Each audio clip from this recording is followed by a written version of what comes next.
Halo semuanya, balik lagi bareng Noba di sini. Kali ini Noba akan melanjutkan part selanjutnya dari film Donghua yang berjudul Battle Through the Heaven. Noba mengingatkan sekali lagi ya bahwa konten ini full spoiler.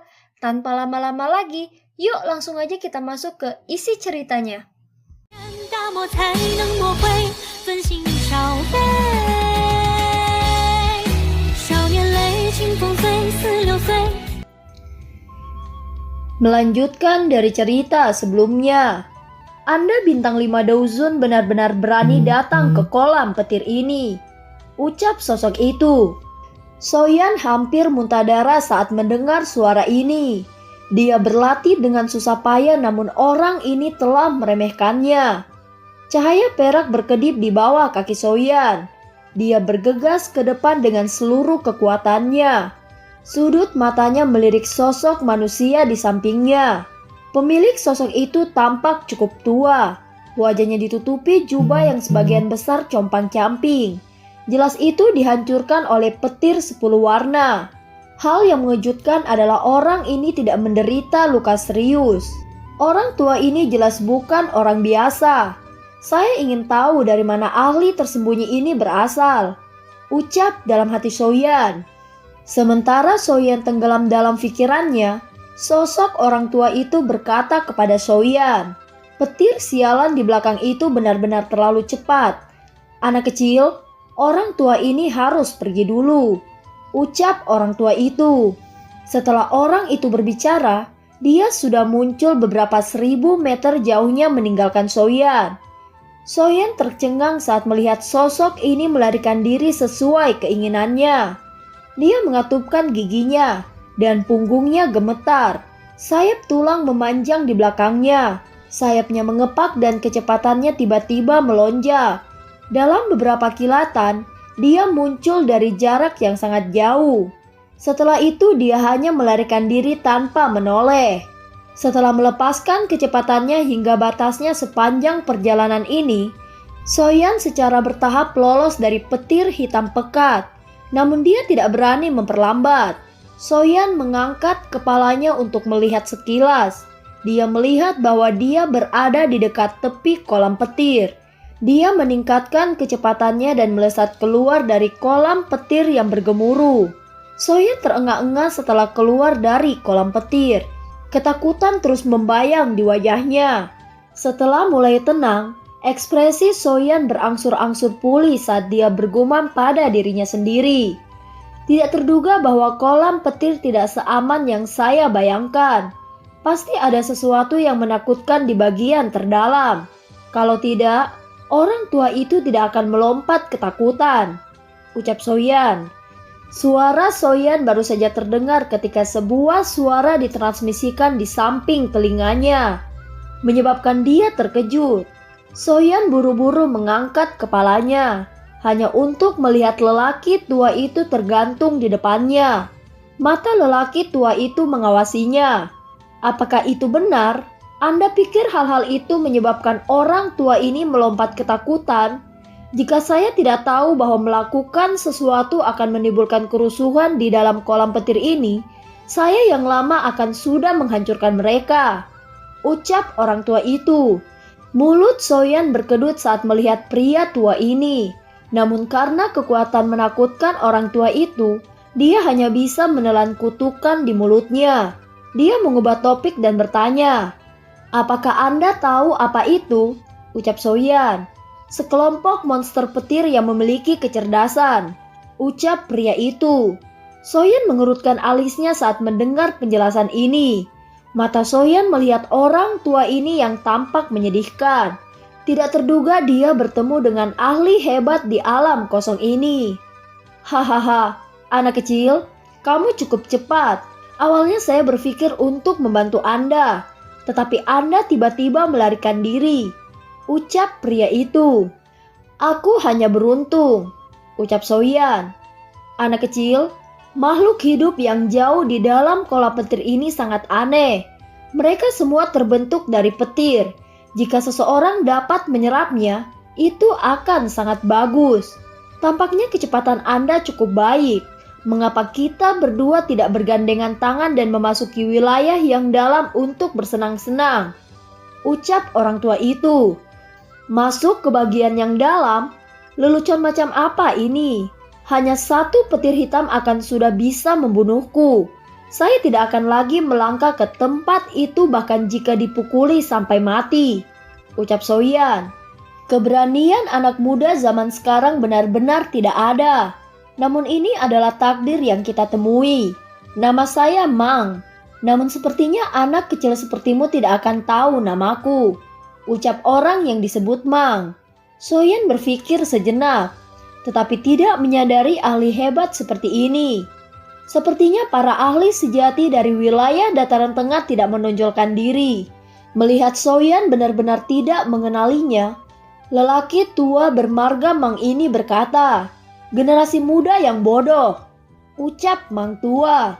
Tidak lama setelah itu terdengar suara angin dari jarak yang sangat jauh, terdengar suara yang jelas ditransmisikan. "Adik Soyan, apakah kamu baik-baik saja?" ucap Heiking. Lelaki tua bermarga Mang itu melirik Soyan dengan sedikit terkejut. Merasa sedikit aneh bahwa manusia biasa akan memiliki hubungan dengan suku naga Void kuno. "Anak kecil, apakah kamu adalah seseorang dari suku naga Void kuno? Lupakan, karena ini masalahnya orang tua ini akan pergi," ucap Mang tua. Orang tua itu sepertinya tidak mau bertemu orang lain. Oleh karena itu dia melambaikan tangannya ke Soyan. Sebelum Soyan bisa berbicara, lelaki tua itu telah berbalik dan menghilang dalam fluktuasi spasial.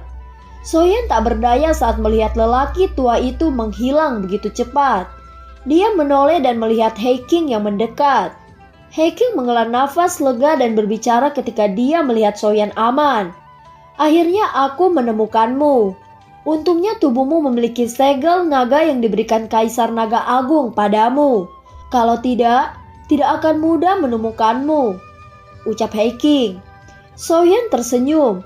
Dia tidak menjelaskan apa yang terjadi di dalam kolam petir secara rinci. Setelah itu dia melambaikan tangannya dan berkata, "Saya mengalami kecelakaan kecil di dalam kolam petir. Oleh karena itu saya telah keluar sendiri. Latihanku hampir selesai. Kita harus kembali," ucap Soyan. "Baiklah, benar-benar membosankan jika tinggal di tempat ini," ucap Heiking. Heiking berubah menjadi naga hitam besar dalam sekejap mata.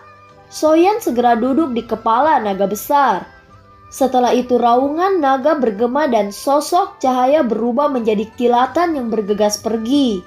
Dalam sekejap mata, itu telah menghilang di tepi alam kekosongan. Segera setelah Soyan dan Heiking pergi, fluktuasi lain muncul di luar angkasa. Sosok tua itu muncul.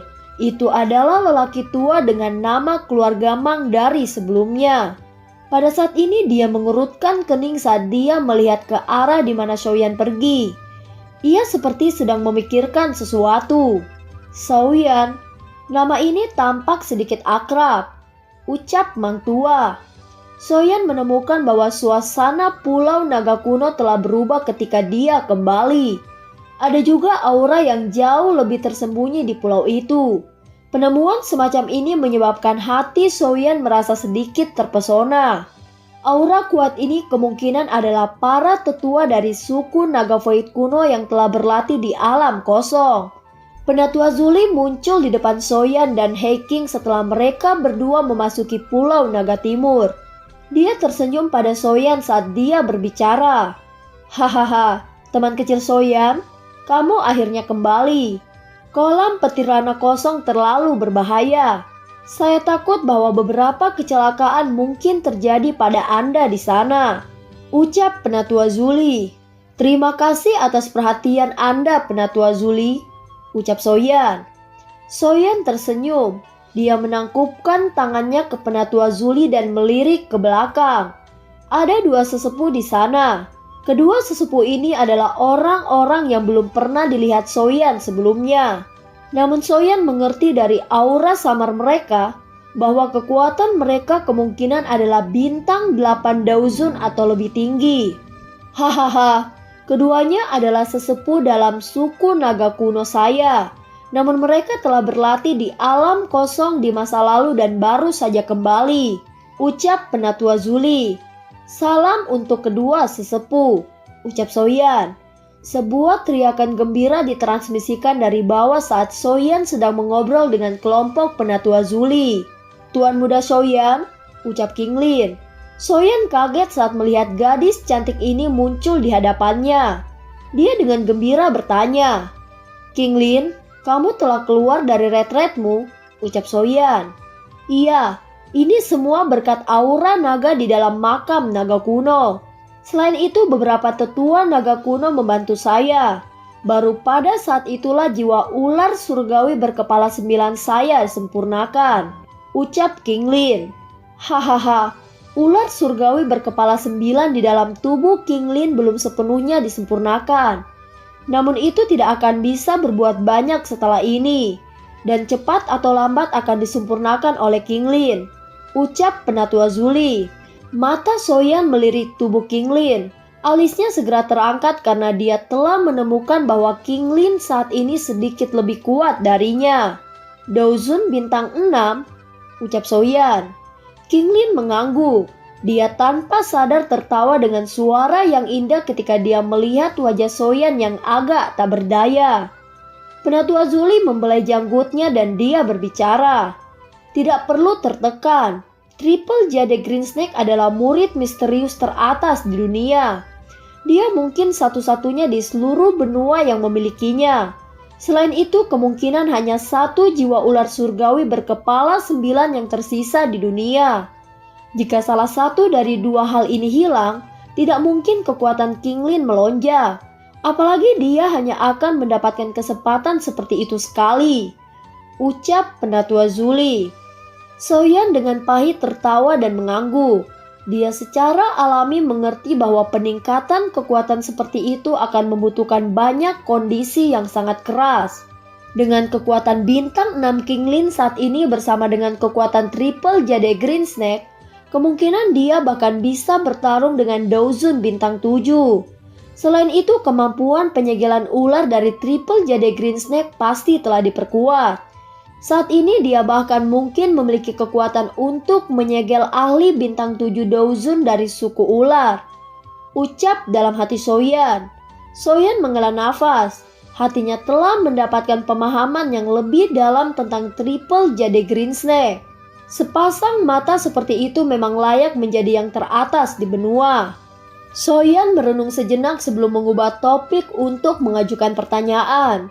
Penatua Zuli, apakah Xian masih belum meninggalkan retretnya? Ucap Soyan. Belum. Kaisar Naga Agung akan membutuhkan waktu yang lama kali ini. Bahkan orang tua ini tidak yakin kapan dia akan meninggalkan retretnya, ucap Penatua Zuli.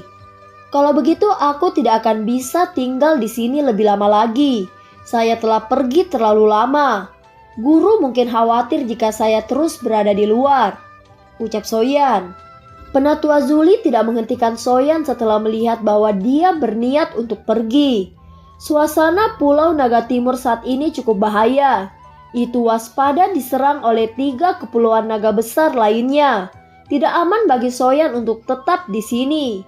Zuli berpikir sejenak sebelum mengangguk dan berkata, teman kecil Soyan, Anda harus memegang token geospasial ini.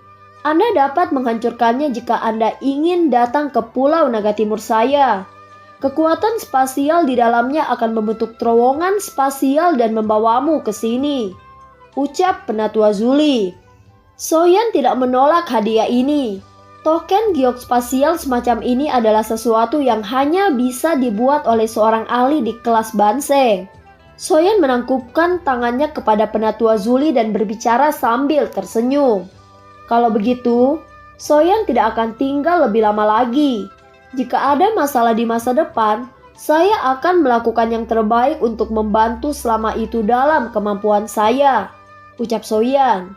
Penatua Zuli tersenyum dan mengangguk. Tentu saja, bantu sampaikan salam kepada Yao Chen ketika Anda kembali ke pavilium bintang jatuh, ucap Penatua Zuli.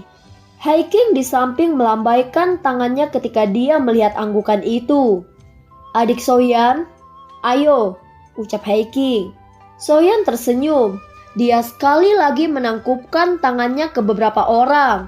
Setelah itu dia melangkah ke celah spasial. Kinglin dan Haiking mengikuti di belakangnya.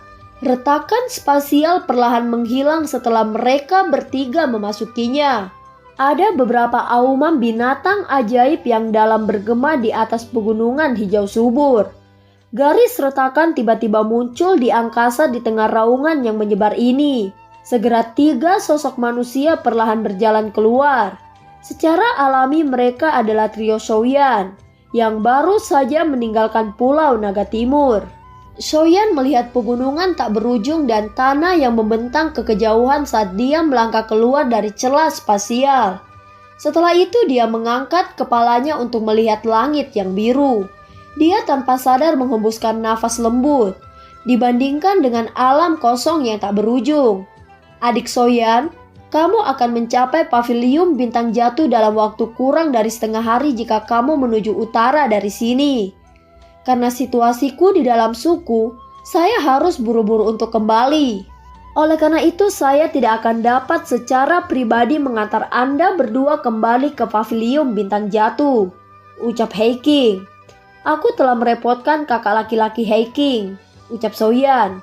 "Setelah masalah besar dengan suku naga kuno stabil, aku akan bisa keluar secara acak sesukaku. Pada saat itu saya akan membantu Anda menghabisi anggota aula jiwa jika saya bertemu dengan mereka. Baiklah, aku tidak akan bertele-tele. Mari kita berpisah di sini," ucap Haiking. Haiking melambaikan tangannya ke Soyan. Dia berhenti mengatakan kata-kata yang tidak perlu saat dia sekali lagi merobek ruang terbuka. Tubuhnya bergerak dan dia memasuki celah. "Ayo pergi," ucap Soyan. Soyan berbalik dan terbang ke utara. Kinglin mengikuti dari belakang. Setelah mengikuti arah yang ditunjukkan Haiking, pemandangan yang familiar muncul di mata Soyan dalam waktu kurang dari setengah hari. Pavilion bintang jatuh yang tampak megah juga terlihat di kejauhan. Di dalam aula pertemuan besar pavilion bintang jatuh, Yellow yang sedang mendiskusikan sesuatu dengan Feng Zunze tiba-tiba menggerakkan alisnya. Dia dengan lembut tertawa. "Mereka akhirnya kembali," ucap Yellow. Feng Zunze terkejut saat merasakan aura Soyan sedikit lebih kuat darinya saat ini. "Soyan," ucap Feng Zunze, "sepertinya kamu telah memperoleh cukup banyak dari perjalananmu kali ini," ucap Yellow. Soyan menemukan kursi di sampingnya dan duduk. Setelah itu dia menjelaskan secara singkat atas situasi selama periode waktu ini. Yellow dan Feng Zunze mengangguk lembut saat mereka mendengarkan.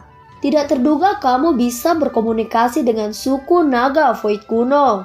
Saya juga punya kabar baik," ucap Yellow. "Oh, apa itu?" ucap Soyan. "Ini terkait dengan api teratai iblis pemurnian," ucap Yellow. Kegembiraan yang tidak bisa disembunyikan segera melonjak ke wajah Soyan ketika dia mendengar Yellow. "Apakah fragmen peta terakhir untuk api teratai iblis pemurnian telah diperoleh?" ucap Soyan. Wajah Soyan dipenuhi dengan kejutan. Api teratai iblis pemurnian adalah api surgawi yang selalu dia impikan. Itu adalah api peringkat ketiga di peringkat api surgawi. Dengan kekuatan Soyan saat ini, dia bisa naik ke puncak kelas Douzun jika dia menelan dan memperbaikinya. Yellow tak berdaya menggelengkan kepalanya, menuangkan air dingin ke Soyan. Dia berkata, "Bagaimana bisa begitu mudah? Api teratai iblis pemurnian adalah api surgawi yang sangat misterius. Bahkan saya tidak pernah melihatnya secara pribadi. Sudah merupakan berkah besar bagi Anda telah memperoleh 3 fragmen peta. Namun tidak mudah untuk mendapatkan fragmen peta terakhir," ucap Yellow. "Lalu kabar baik apa yang disebutkan guru itu?" ucap Soyan. "Kami belum mendapatkan fragmen peta terakhir, tetapi kami telah menemukan berita terkait itu," ucap Yellow. "Berita apa itu, guru?" ucap Soyan. Ada pameran perdagangan spasial khusus yang diadakan di dataran tengah setiap beberapa tahun. Seseorang ahli biasa tidak akan tahu tentang pameran perdagangan spasial ini. Bahkan beberapa ahli yang kekuatannya telah mencapai kelas Dozong tidak akan menyadari tanpa informasi khusus. Untuk berpartisipasi dalam pameran perdagangan spasial ini setidaknya harus memiliki kekuatan puncak Dozong. Dengan kata lain, sebagian besar dari mereka yang dapat berpartisipasi adalah ahli tingkat atas sejati di benua ini. Ucap Yalau. Apa fragmen peta terakhir dari api teratai iblis pemurnian akan muncul di pameran perdagangan spasial ini? Ucap Soyan. Ya, saya punya beberapa teman di pameran perdagangan spasial. Saya telah membuat penyelidikan kali ini dan kebetulan mendengar informasi ini. Pemilik fragmen peta terakhir juga menyadari bahwa peta ini terkait dengan api teratai iblis pemurnian. Alasan pemilik itu menggunakannya untuk menukar barang lain karena dia hanya memiliki satu fragmen. Ucap Yalau. Karena dia sadar bahwa peta ini terkait dengan api teratai iblis pemurnian, kemungkinan barang yang ditukarkan akan cukup besar. Ucap Soyan. Ya, namun tidak ada pilihan lain. Ini adalah satu-satunya informasi yang kami peroleh terkait dengan api teratai iblis pemurnian. Jika kita tidak mendapatkannya, kemungkinan kita tidak akan pernah menemukan api teratai iblis pemurnian. Ucap Yalau. Soyan merenung sejenak sebelum menggertakkan giginya untuk berbicara. Tidak peduli siapa orang itu, karena benda ini telah muncul, aku harus mendapatkannya. Ucap Soyan. Yalau mengangguk. Dia segera berkata, karena pameran perdagangan spasial dilakukan setiap 10 tahun sekali, cukup banyak harta misterius muncul dan bahkan mungkin untuk menemukan skill Dao kelas Tian. Ucap Yalau. Skill Dao kelas Tian? Ucap tertegun Soyan. Ekspresi Soyan sedikit terkejut saat mendengar informasi ini. Keterampilan Dao kelas Tian biasanya adalah sesuatu yang bisa dimiliki oleh faksi-faksi super. Selain itu, kebanyakan dari mereka adalah harta yang dijaga oleh sekte tersebut. Tidak ada yang bisa dengan mudah mengeluarkannya untuk ditukar dengan orang lain. Salah satu contohnya adalah telapak tangan penciptaan surga yang agung yang diperoleh Soyan. Jika dia tidak beruntung, dia tidak akan mendapatkannya. Soyan mengerutkan kening dan bertanya, berapa lama lagi sampai pameran perdagangan spasial dimulai, Guru? Ucap Soyan. Kurang dari 1 tahun lagi. Ucap Yalau. Itu tidak lama. Ucap Soyan. Feng Zunze yang berada di samping mereka akhirnya menyuarakan pendapatnya. Hahaha, tidak ada pilihan. Jika Anda kesulitan mencari api surgawi, Anda dapat melihat apakah ada berita tentang api surgawi lainnya atau mungkin merebutnya dari mereka yang memilikinya. Ucap Feng Zunze. Faksi dengan api surgawi paling banyak di dunia ini kemungkinan adalah klan Yan. Ucap Yalau. Klan Yan? Tanya Soyan. Ini adalah salah satu dari 8 klan kuno dan salah satu faksi tersembunyi. Kekuatannya jauh di luar imajinasi Anda. Dataran tengah tidak sesederhana yang terlihat di permukaan. Yang disebut 1 aula 1 menara, 2 sekte, 3 lembah, 4 pavilium hanyalah bentuk umum dari alamat. Beberapa faksi top sejati tersembunyi lebih dalam daripada klan Gu. Ucap Yalau. 8 klan kuno? Klan mana saja yang merupakan 8 klan kuno ini? Ucap Soyan. Klan Gu, klan Hun, klan Yan, klan Yao, klan Si, klan Lei, dan klan Ling. Soyan menghirup udara dingin ketika dia mendengar nama yang belum pernah dia dengar sebelumnya. Dunia ini memang melebihi harapannya. Awalnya dia berpikir bahwa Hall of Soul adalah yang terkuat. Tidak terduga bahwa mereka hanyalah salah satu dari apa yang disebut 8 klan kuno. Soyan terdiam sesaat sebelum tiba-tiba bertanya. Sepertinya hanya ada 7 klan bukan dari apa yang guru sebutkan. Ucap Soyan. Masih ada 1 klan kuno yang telah ditinggalkan. Klan Xiao, yang merupakan keluarga Xiaomu saat ini. Ucap Yalau. Mendengar ini Soyan tidak bisa tersenyum atau menangis. Soyeon tidak pernah membayangkan bahwa klan Shio yang hanya bertahan di kota kelas 2 di dalam kekaisaran Jiama memiliki asal-usul legendaris yang bahkan tidak dapat dia bayangkan. Meskipun Soyeon tidak mengetahui seberapa kuat klan Shio ini, namun klan Shio yang pernah menonjol telah tersingkir oleh waktu. Yalo perlahan menjelaskan, klan Shio pernah menghasilkan Doudi. Karenanya keturunan dari garis itu memiliki garis keturunan Doudi. Namun garis keturunan itu hanya mencapai generasi leluhurmu Xiao Xuan sebelum digunakan olehnya. Garis keturunan Doudi mungkin kuat, tapi itu tidak bertahan selamanya. Ada saatnya akan habis. Untuk terus melestarikan garis keturunan, Doudi lain perlu muncul untuk memberikan garis keturunan energi dan kehidupan.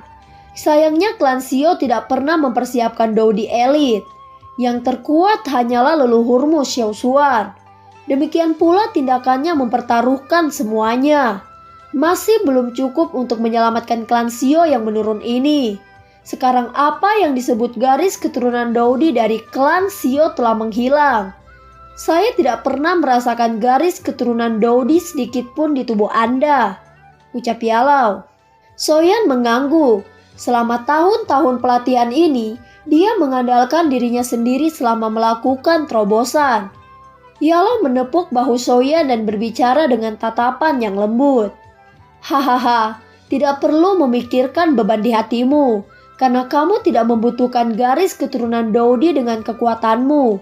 Guru percaya bahwa kamu cepat atau lambat akan melahirkan kembali garis keturunan Doudi yang ditinggalkan dari klan Shio, ucap Yalo. Soyeon sedikit tersenyum setelah itu dia berkata, mengapa guru memahami 8 klan kuno ini dengan sangat baik? Bukankah orang biasa akan kesulitan mendapatkan informasi seperti itu kan? Ucap Soyeon. Hahaha, anak kecil, kamu telah menebak sesuatu ya? Ucap Yalo. Apakah yang disebut klan Yao dan guru memiliki hubungan? Ucap Soyeon. Yalo memegang cangkir teh di tangannya. Senyum tipis muncul di wajahnya yang sudah tua. Namun senyum ini mengandung kesedihan dan kepahitan. Saya memang anggota klan Yao. Namun saya termaksud orang yang dibuang oleh klan, ucap Yalo. Soyeon terkejut saat dia mendengar ini. Segera dia bertanya-tanya. Dengan bakat pemurnian obat guru, hampir tidak ada orang di seluruh benua Douki saat ini yang bisa dibandingkan dengan Anda. Bagaimana kamu bisa menjadi orang yang dibuang oleh klan Yao? Apakah mereka buta? Ucap Soyeon. Lahir di dalam klan kuno itu artinya terlahir dengan tekanan yang lebih tinggi. Di sana status dibedakan berdasarkan ketinggian garis keturunan Doudi mereka. Namun garis keturunan Doudi yang mengalir di dalam tubuhku sangat tipis. Ketika saya berada di klan Yao, saya akhirnya dikeluarkan karena sebuah kegagalan misi. Saya tidak puas setelah pergi dan mulai mengerahkan semua upaya saya ke dalam penyempurnaan pil. Saya menjelajahi dataran tengah sendirian selama hampir 1 abad dan memperoleh beberapa prestasi. Saat itu saya masih memiliki pemikiran bahwa klan akan memanggil saya kembali. Namun seiring berjalannya waktu, harapan semacam itu berangsur-angsur menghilang. Klan ini mungkin tempat yang membesarkanku. Tapi aku tidak punya banyak perasaan untuk mereka. Orang tua saya telah meninggal ketika saya masih muda. Selanjutnya saya secara bertahap melupakan mereka dan bahkan tidak mengingatnya. Selain itu hanya beberapa anggota klan Yao yang menyadari bahwa saya pernah menjadi anggota klan itu. Bahkan Hall of Soul tidak menyadarinya, ucap Yalo. Dengan kekuatan guru saat ini, tidak ada yang bisa menghentikanmu jika kamu ingin kembali ke klan Yao kan? Ucap Soyeon. Apakah ada artinya kembali ke tempat seperti itu? Selama tahun-tahun ini mereka berpikir bahwa saya adalah orang yang tidak berguna. Oleh karena itu saya akan membuktikan bahwa orang tanpa garis keturunan Doudi dapat menjadi ahli top. Selain itu saya akan menunjukkan kepada mereka. Bahkan murid yang saya rekrut akan jauh melampaui orang yang memiliki garis keturunan Doudi yang sangat mereka hargai, ucap Yalo. Soyeon mengangguk. Hatinya merasakan ketidaksukaan tambahan untuk apa yang disebut klan Yao ini. Yalo juga tidak mau terus terjerat dengan topik ini lama-lama. Dia segera melambaikan tangannya saat dia menjelaskan alasannya. Lupakan, mari kita tidak membicarakan hal ini. Hampir tidak ada orang di wilayah dataran tengah ini yang mengetahui 8 klan kuno ini. Namun saat ini Anda memiliki kualifikasi untuk mengetahuinya. Inilah alasan mengapa saya mengatakan ini kepada Anda sekarang, ucap Yalo. Yalo merenung sejenak sebelum melanjutkan berbicara. Adapun faksi dengan api surgawi paling banyak yang saya sebutkan sebelumnya, itu pasti klan Yan, yang merupakan salah satu dari 8 klan kuno. Berdasarkan apa yang saya ketahui, klan Yan memiliki 4 jenis api surgawi. Di antara mereka ada 2 api surgawi di peringkat 10 besar, ucap Yalo. 4 jenis api surgawi, ucap terkejut Soyan. Yalo tersenyum saat dia berbicara. Selain klan Yan, klan Yao juga memiliki 2 jenis api surgawi. Mereka mengkhususkan diri dalam perbaikan obat kuno. Kemungkinan besar Anda akan mendapatkan kesempatan untuk bertemu dengan mereka di masa depan. Pada saat itu Anda akan menyadari keahlian mereka. Tentu saja Anda tidak perlu takut pada mereka. Dengan keterampilan penyempurnaan obat Anda saat ini, jumlah orang di antara generasi muda klan Yao yang bisa mengalahkan Anda dapat dihitung dengan 1 tangan. Tentu saja Anda harus melupakan niat Anda pada api surgawi ini. Itu karena 2 klan besar telah menambahkan segel warisan yang lebih kuat daripada 9 naga api petir milik Burning Flame Valley. Anda tidak akan bisa memperbaiki dan menelannya bahkan jika Anda mendapatkannya, ucap Yalo. Sepertinya aku hanya bisa diam-diam menunggu apa yang disebut pameran perdagangan spasial dimulai, ucap Soyan. Pameran perdagangan spasial akan mengharuskan seseorang untuk menunggu. Namun kamu masih harus melakukan perjalanan ke suatu tempat sebelum itu, ucap Yalo. Kemanakah itu, guru? Ucap Soyan. Klangu, alamgu, ucap Yalo. Sun-er, ucap dalam hati Soyan. Dalam waktu 1 bulan lagi, upacara kedewasaan klangu akan diadakan. Itu diadakan setiap 2 dekade sekali. Ini adalah acara besar dalam klangu. Mereka yang berpartisipasi dalam upacara dewasa ini adalah anggota generasi muda yang paling menonjol dalam klangu. Tidak banyak faksi yang dapat menerima undangan dari klangu. Jika saya tidak maju ke kelas Banseng kali ini, kemungkinan Pavilium Bintang Jatuh tidak akan menerima undangan ini, ucap Yalo. Yalo mengambil undangan batu giok hitam dari cincin penyimpanannya. Dia menyerahkan undangan batu giok hitam ke Soyan. Ada banyak garis misterius yang menguraikannya. Itu memberi seseorang perasaan misterius. Ini undangannya. Hanya dengan membawa itu seseorang dapat memasuki alamku. Awalnya seharusnya saya yang menuju ke sana kali ini. Namun Anda juga harus menyadari situasi yang dihadapi Pavilium Bintang Jatuh saat ini. Meskipun cukup banyak orang tua di benua telah bergabung dengan Pavilium Bintang Jatuh, hal yang membuat Hall of Soul takut melakukan sesuatu adalah kekuatan Banseng milikku ini. Oleh karena itu saya tidak dapat secara pribadi menerima undangan klanku kali ini. Tugas ini hanya bisa diserahkan padamu, ucap Yalo. Dan film pun berakhir. Terima kasih udah dengerin Oba sampai akhir ya. Sampai jumpa.